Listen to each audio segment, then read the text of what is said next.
मैं सुधा पांडे अपने अवधि संगीत चैनल में आप लोगों का स्वागत करती हूँ।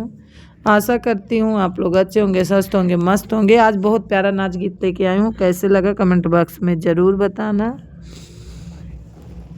आई गवा गर्मी के दिनवा पिया घरे आवा तनी तू। आई गवा गर्मी के दिनवा पिया तनी आवा तू। आलू और बैगन पिया सस्ता भवा है। आलू और बैगन पिया सस्ता भवा है।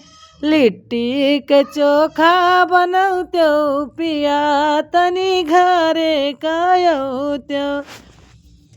लिट्टी के चोखा बनौत्यो पिया तनी घर का तू औत्यो। आई गवा गर्मी के दिनवा पिया तनी घर का तू आवा। घर का तू आवा पिया घर का तू आवा।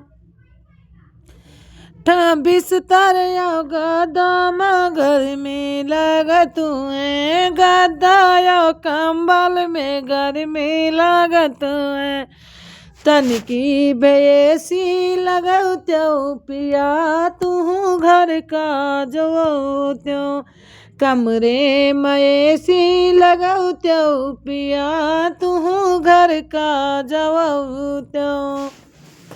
आई गवा गर्मी के दिनवा पिया तू घर का तवत्यो।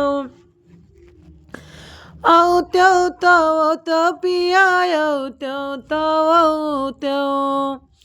आई गवा कुंभ कई नहनवा पिया तू घर का जवत्यो। दोई नाव परानी मिले डुबकी लगाओत्यो। दो नाव परानी पी डुबकी लगाओत्यो। लाई चलत्यो सास नौहाइत पिया तनी तू औत्यो। सासू कलई चलत डुबकी लगाओत्यो पिया तनिक तू तवत्यो। आई गवा गर्मी के दिनवा पिया तू घरे कायौत्यो। आई गवा गर्मी के दिनवा पिया तू घरवा कायौत्यो। घरवा कायौत्यो पिया घरवा कायौत्यो। आई गवा गर्मी के दिनवा पिया तू घर तू औत्यो।